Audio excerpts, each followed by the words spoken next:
Ida for not caring. My ex is upset about the dream life I am giving my current partner. I am a 34-year-old man navigating the complexities of a blended family, a fractured past, and the lingering consequences of choices made in youth. My life has been shaped by both privilege and tragedy, by love gained and lost, and by the unpredictable nature of human relationships that leave marks far deeper than I could have ever anticipated when I first embarked on this journey of adulthood. At present, I share custody of my 13-year-old daughter and 10-year-old son with my ex-wife, a woman who once occupied a central place in my heart but who now stands as a bitter remnant of what once was. Life has taken me in directions I never could have predicted, not least of which is my current relationship with my partner, a woman almost 6 years my junior, with whom I share a 2-year-old son. She is now carrying our second child, a symbol of the future I have built after the wreckage of my first marriage. To understand the layers of this story, the tangled web of relationships, resentment, and renewal, one must begin at the pivotal point of my adolescence. It was the moment everything in my life irrevocably changed when my parents, both esteemed doctors, were ripped from this world in a tragic accident. They had spent their lives in service to others, dedicating their careers to saving lives, often at the expense of their own time and well-being. My father was a respected cardiologist, known for his calm demeanor in the face of medical emergencies, while my mother was a gifted pediatrician whose gentle touch and unwavering empathy endeared her to countless families. They were pillars of our community, admired not only for their professional achievements but for their genuine care and compassion. Yet, their dedication to their work came at a personal cost. Time with me was often limited, their schedules consumed by long shifts at the hospital, late-night calls, and urgent consultations. Despite their demanding careers, my parents made a concerted effort to ensure I never felt neglected. My childhood was filled with moments of joy and security. I recall how my father would read medical journals late into the night, only to set them aside to join me for breakfast in the morning, his tired eyes lighting up as he listened to my stories about school. My mother, despite her hectic schedule, made it a point to attend every important milestone in my life: school plays, parent-teacher meetings, birthdays. In their presence, I felt safe, cocooned by a sense of stability and love that I took for granted, never imagining how fleeting it could be. That illusion of permanence shattered one crisp autumn morning when I was 14 years old. It began as an ordinary day, with no indication of the tragedy that would unfold. My parents had planned a short getaway, a brief respite from their demanding routines. They boarded a small private plane, eager to reconnect and recharge before returning to their busy lives.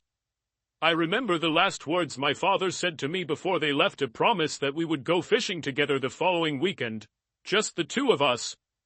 It was a rare and cherished promise, one I clung to with anticipation. But that weekend never came. The news of the crash arrived abruptly, delivered with the cold efficiency of tragedy. There had been a mechanical failure shortly after takeoff. The plane went down in a remote area, and there were no survivors. I can still recall the numbness that washed over me as I stood in our living room, the weight of the words pressing down on me like a suffocating blanket. My world, once filled with laughter, routine, and unshakable security, was now silent and fractured. In the aftermath of their deaths, I found myself thrust into a reality for which I was entirely unprepared. At 14, I was suddenly an orphan, grappling with grief and an overwhelming sense of isolation. The house that had once been filled with warmth now echoed with emptiness. Relatives and friends offered their condolences, their words well-intentioned but hollow, unable to penetrate the fog of loss that enveloped me. The legal proceedings that followed added another layer of complexity to my already tumultuous life. My parents had left behind a substantial estate, the culmination of years of hard work and careful financial planning. Their assets were placed in a trust, with the stipulation that I would gain access to them upon reaching adulthood. At the time, the concept of wealth meant little to me. What good was money when the people I loved most were gone? I would have given it all away in a heartbeat for just one more day with them, one more conversation, one more moment of shared laughter. Yet, as the years passed and the initial shock of grief began to subside, the reality of my inheritance took on new significance.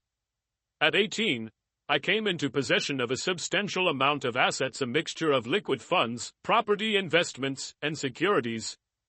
The sheer magnitude of the inheritance was both a blessing and a burden.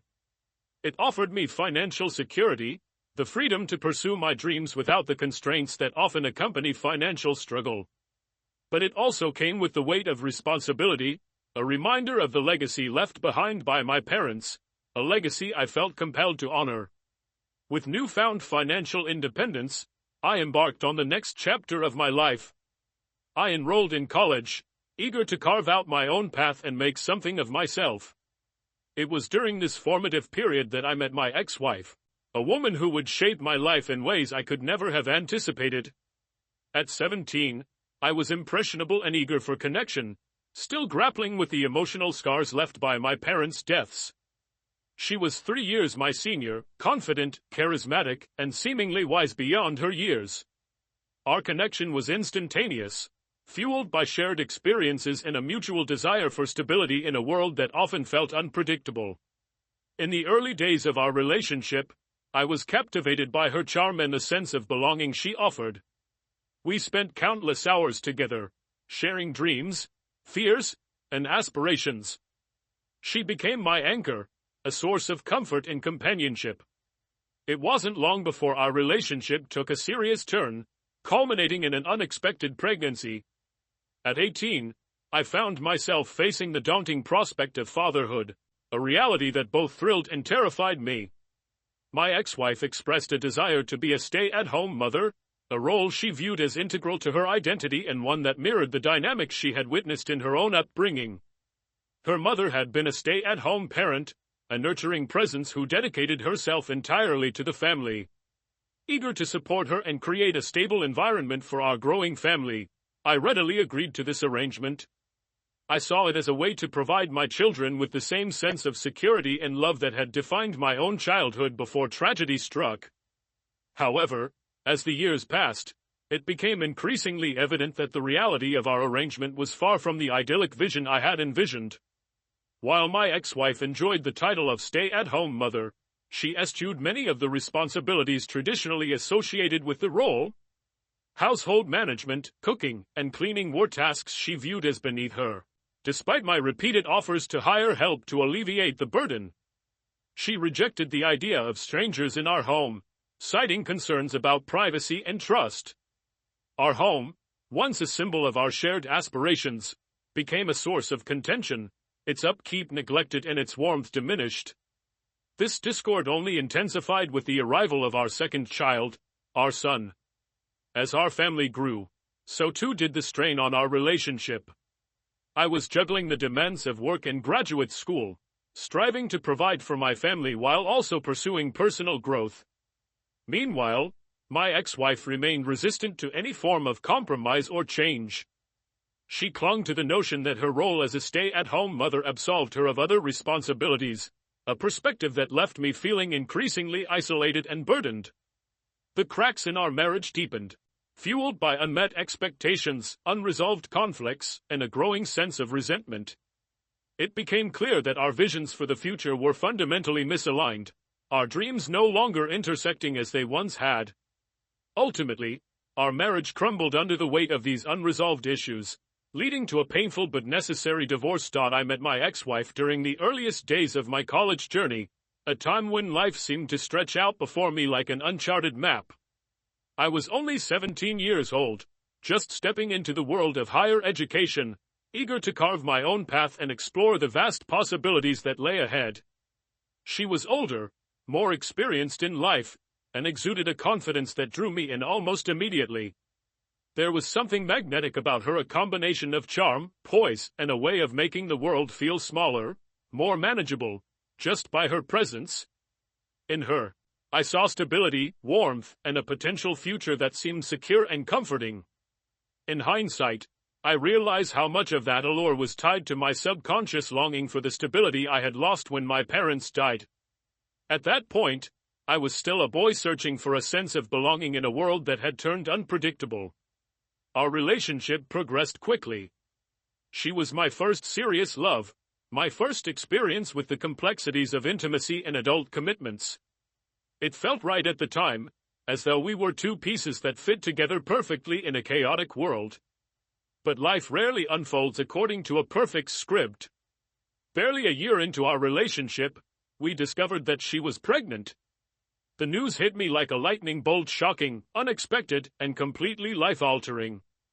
I was just 18, still grappling with the demands of college and the lingering grief from my parents' passing.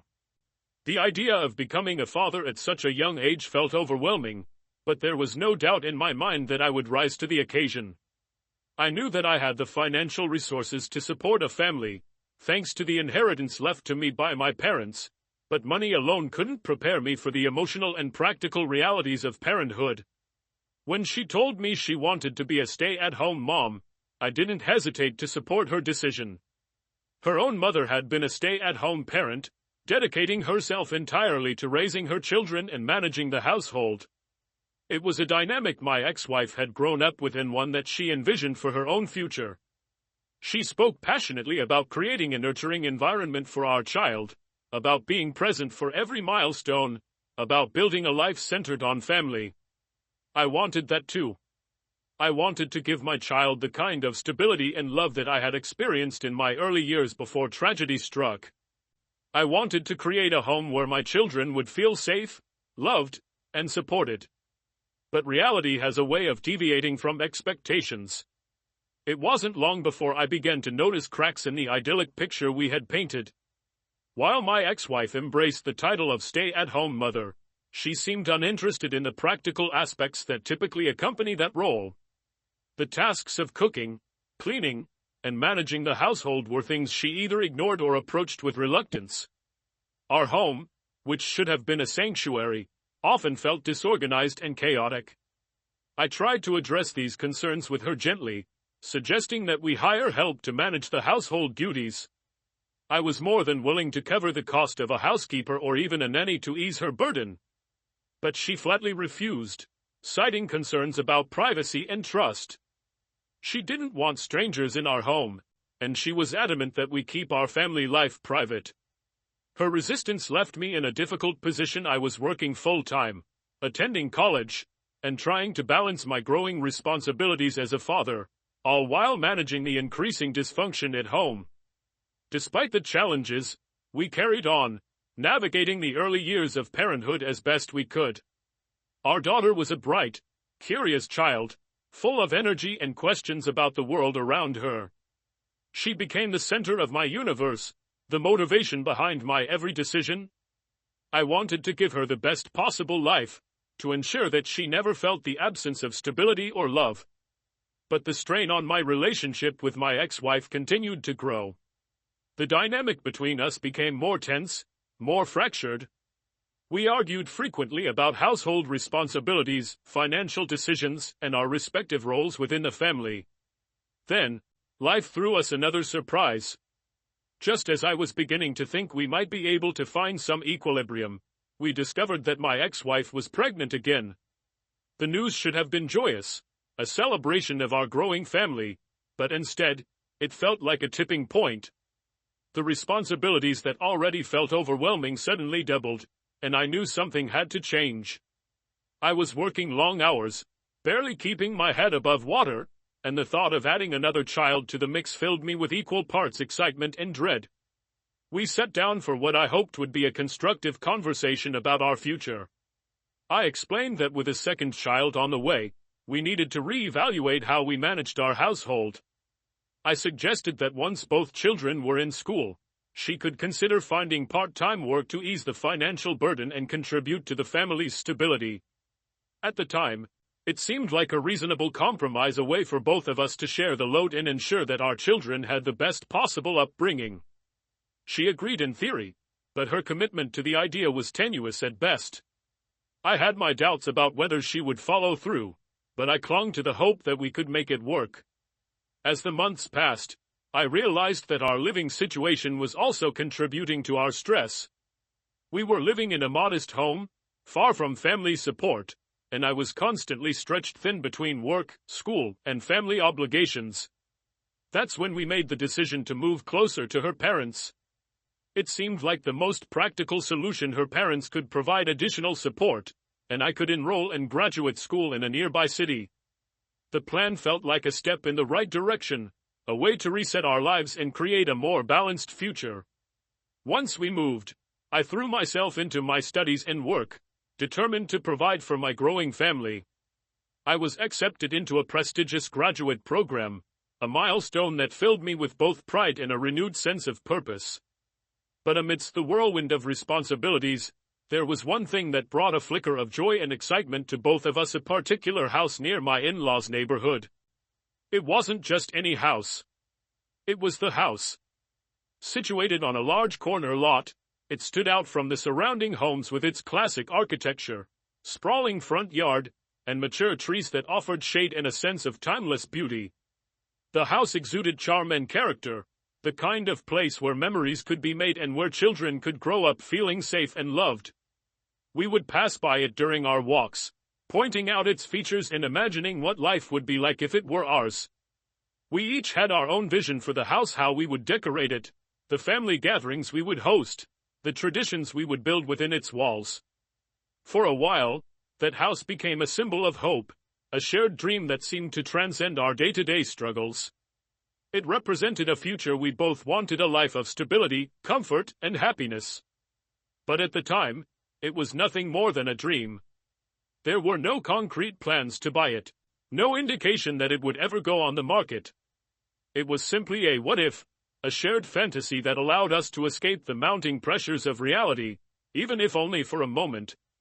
As time went on, the dream of that house remained in the background, a lingering what could be that neither of us pursued actively.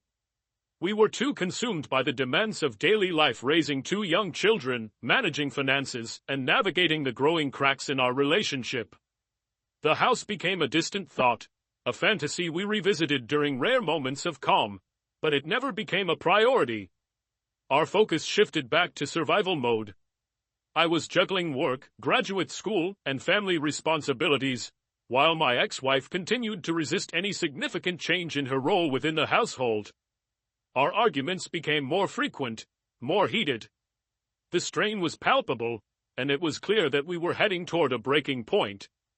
But through it all, the house on the corner lot remained a quiet beacon of hope in the back of my mind, a reminder that dreams, no matter how distant, could still exist in a world that often felt overwhelming and chaotic. The arrival of our son was supposed to mark a turning point in our lives: a fresh chapter, a new beginning, and a chance to redefine the balance between our responsibilities and aspirations. Before he was born, my ex and I had several conversations about our future plans. We both agreed that once our children were old enough to be in school full-time, she would re-enter the workforce. It wasn't just about finances. I had never once expressed any resentment about being the primary earner. It was about balance, about setting a positive example for our children, and about ensuring that we were both contributing to the household in meaningful ways. At least, that was how I saw it. For a time, it seemed that she was on the same page. The idea of her returning to work once both kids were in school was not something I had forced upon her. It had come up organically, during one of those rare moments of alignment in our marriage when the future seemed less daunting and more like something we could shape together. I recall her saying she wanted to explore part-time work, perhaps in a field that aligned with her interests. It wasn't a concrete plan, but it was a step in the right direction, a glimmer of hope that we were moving toward a more equitable partnership. But when the time came for our son to start all-day pre-kindergarten, that hope began to fade. I thought the transition would be a natural catalyst for her to begin looking for opportunities, perhaps a part-time job or even volunteer work to ease back into the workforce. Instead, she seemed to dig her heels in deeper, clinging to the role of a stay-at-home mother as if it were the only identity she was willing to embrace. I tried to broach the topic gently at first, hoping to avoid conflict. I mentioned job openings I had come across, community programs that could help her with the transition, and even opportunities that aligned with her hobbies. But every suggestion was met with resistance. At first, her refusals were vague. She wasn't ready. The kids needed her more than ever. The timing wasn't right. But as the months went on, Her excuses became more pointed, more defensive. She accused me of trying to push her into something she wasn't comfortable with, of not appreciating the sacrifices she made for the family. She painted herself as the martyr, the one who had given up her dreams for the sake of our children, while I was the ungrateful partner who failed to recognize her contributions. The tension between us grew unbearable.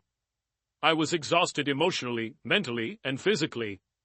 I was balancing my job, the demands of graduate school, and the day-to-day responsibilities of fatherhood. Meanwhile, I felt like I was carrying the weight of the household on my shoulders alone. Our fights became more frequent and more intense. What had once been a marriage built on mutual respect and shared dreams had devolved into a cycle of blame and resentment. We were no longer partners. We were adversaries, locked in a battle neither of us could win. The final breaking point came during a particularly heated argument. I had just finished a long day at work, followed by hours of studying. I walked through the door to find the house in disarray, toys scattered across the floor, dishes piled high in the sink, and the kids arguing in the background. I was too tired to hold back my frustration. I asked her, again, if she had given any thought to looking for a job now that both kids were in school. Her response was explosive. She accused me of trying to control her, of diminishing her role as a mother, and of failing to understand what it took to keep the household running. In that moment, I realized we were at an impasse. No matter how much I tried to reason with her, no matter how many compromises I offered, we were fundamentally misaligned in our values and expectations. The marriage had become a source of constant stress, not only for us but for our children as well. The home we had once envisioned as a sanctuary had become a battleground, and I couldn't ignore the toll it was taking on our family. After a year of fighting, we made the difficult decision to divorce. It wasn't a decision I made lightly, and it certainly wasn't one I wanted. I had always believed in the importance of family, of creating a stable and loving environment for my children. But I also knew that staying in a toxic marriage would do more harm than good. We agreed to split custody of the kids, ensuring that they would have equal time with both of us. I continued to provide financial support, paying child support to ensure that their needs were met. The divorce brought a sense of relief, but it also left me with a lingering sense of failure. I had wanted so desperately to build a life that mirrored the stability and love I had experienced in my early childhood. Instead, I found myself navigating the complexities of co-parenting and trying to rebuild my life from the ground up. It was about a year after the divorce that I met my current partner. She was different from my ex in almost every way: warm, supportive, and deeply understanding of the emotional baggage I carried. Our connection was immediate and undeniable. She had a calming presence that made me feel seen and understood in a way I hadn't felt in years. She wasn't looking for someone to complete her. She was already whole. Instead, she wanted a partner to share life with, to build something meaningful together. Our relationship progressed naturally. There was no rush, no pressure to force things into a specific mold. We took our time, getting to know each other and building a foundation of trust and mutual respect. When she became pregnant with our son, it felt like a new beginning, a chance to start fresh and create the kind of family dynamic I had always dreamed of. She made the decision to stay at home with our son, a choice I fully supported. But unlike my previous experience, she embraced the responsibilities that came with being a stay-at-home parent. She managed the household with grace and efficiency, creating a warm and nurturing environment for our family. Then, 4 months ago, something unexpected happened. The house that my ex and I had once dreamed of buying came on the market. It was a surreal moment, seeing that familiar corner lot with the for sale sign out front. Memories of the conversations I had with my ex about that house came flooding back. We had walked past it countless times, imagining what it would be like to live there, to raise our family in that beautiful home. I showed the listing to my partner, unsure of how she would react. To my surprise, she was immediately drawn to it. There was something about the house that spoke to both of us, a sense of permanence, of possibility, of building a future together. We discussed it at length, weighing the pros and cons, and ultimately decided to make an offer. It felt like fate, as though the house had been waiting for us all along. Our offer was accepted, and within weeks, we were moving into the home that had once been little more than a distant dream. It was a bittersweet moment for me, knowing that this house had once symbolized a future I had envisioned with my ex-wife. But standing there with my partner and our children, I realized that this house represented something far more important: a second chance at building the life I had always wanted. We spent our first Christmas in the new house, surrounded by the warmth of family and the laughter of our children. It was a moment of pure joy, a reminder of how far I had come and how much I had to be grateful for.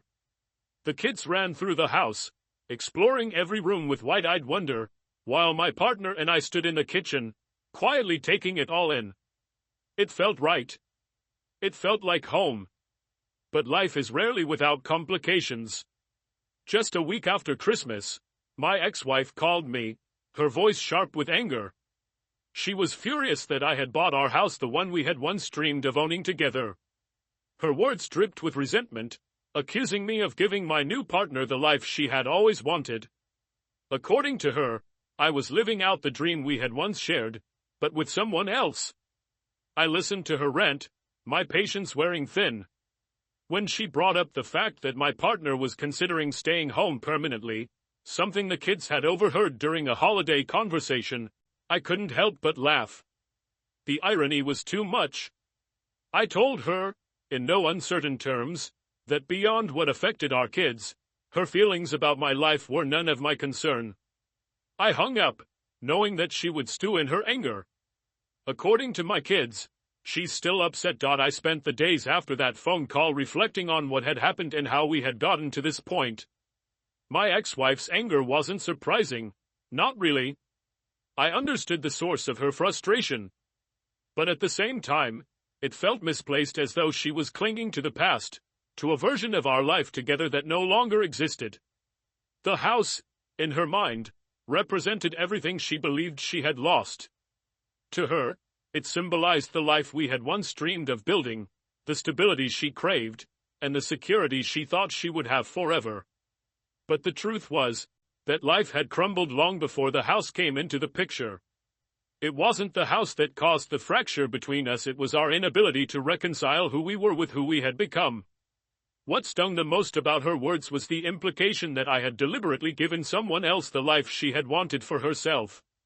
As though I had mapped out this perfect plan to replace her with someone new, to start over as if our years together had never mattered.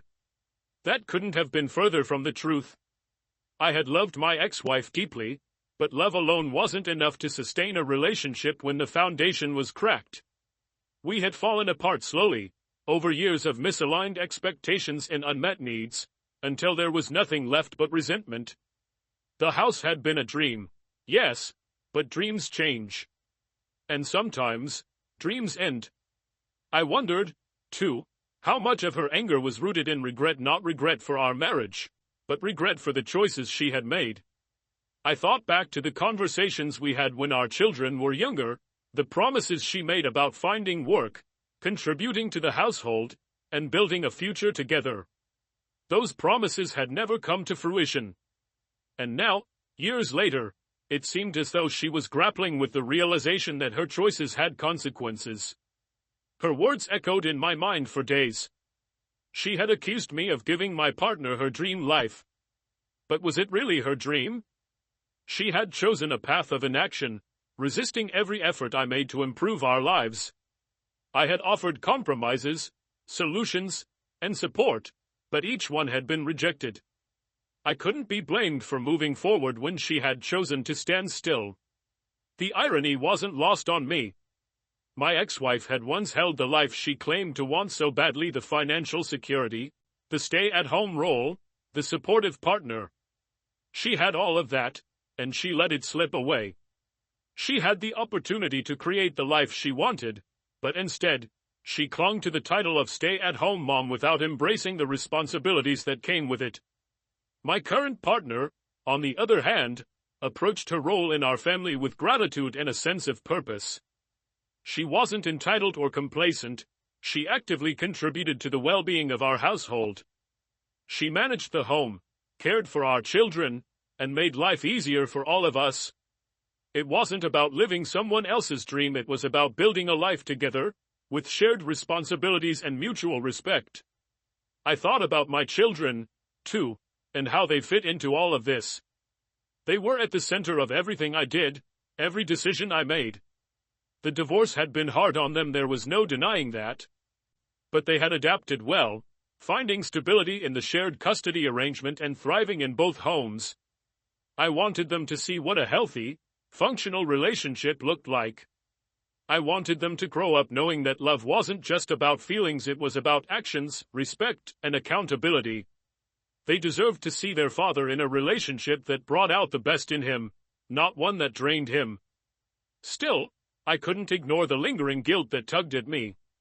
Divorce is never a clean break. There are always loose ends, unresolved emotions, and questions of whether things could have been different. I wondered if I had handled the phone call with my ex the right way. Maybe laughing had been harsh. Maybe I could have been more empathetic, more understanding of the pain she was clearly feeling. But then I reminded myself that I wasn't responsible for her happiness anymore. That chapter of my life had closed, and no amount of rehashing the past would change the present. As the days passed, I noticed that my ex-wife's bitterness began to trickle down to the kids. My daughter mentioned that her mother had been talking about the house, how it was meant to be theirs, and how unfair it was that someone else was living there. I could see the confusion in her eyes, the way she was struggling to make sense of the tension between her parents. It wasn't fair to her or her brother. They deserved better than to be caught in the middle of old grievances. I decided to address it head on. The next time I had both kids at the house, I set them down for a conversation. I explained, in simple terms, that life doesn't always go the way we plan. I told them that people change, dreams change, and sometimes, the best thing we can do is let go of what no longer serves us. I reassured them that their mother and I both loved them deeply and that our priority would always be their happiness and well-being. I didn't speak poorly of their mother, that was a line I refused to cross. But I made it clear that the decisions I had made were in the best interest of building a happy, healthy future for our family. My partner and I continued to settle into our new home, creating new traditions and memories with the kids. Christmas had been magical, a glimpse of the life we were building together. The kids loved the new house, running through the spacious rooms and exploring every corner of the yard. It felt like a fresh start, not just for me, but for all of us. One afternoon, as I watched my 2-year-old son playing in the yard, I thought about the future. There was a time when I had been consumed by fear of the unknown, worried that I wouldn't be able to provide the kind of life my children deserved. But now, standing there on that sunny afternoon, I felt a sense of peace. Life wasn't perfect, it never would be, but it was good. I had built something meaningful out of the ashes of a broken marriage. I had found love again, created a stable home, and given my children a foundation they could rely on. The lingering question remained, was I the asshole? Was I wrong to buy the house? Was I wrong to move forward while my ex-wife remained stuck in the past? I suppose it depends on perspective. But from where I stood, I knew I had done what was right for me and my family. I couldn't live my life according to someone else's expectations or remain tethered to the past out of guilt or obligation. Life moves forward, whether we're ready for it or not. And I had chosen to move forward to build a new dream, in a new house, with a new future. In the end, I realized that the question of whether I was the asshole didn't matter as much as I thought it did. Life isn't black and white, and relationships aren't easily categorized into right and wrong. People make choices based on the information they have at the time, based on their needs, desires, and circumstances. I had made choices that led me to where I was, choices that brought me happiness, stability, and a renewed sense of purpose. My ex-wife had made her own choices, too, and the consequences of those choices weren't my responsibility. As I stood in the doorway of our new home, watching my partner prepare dinner and listening to the sounds of our children laughing in the background, I felt a profound sense of gratitude. Life had given me a second chance, and I wasn't going to waste it by dwelling on the past. I had moved forward, and that, I realized, was all that mattered.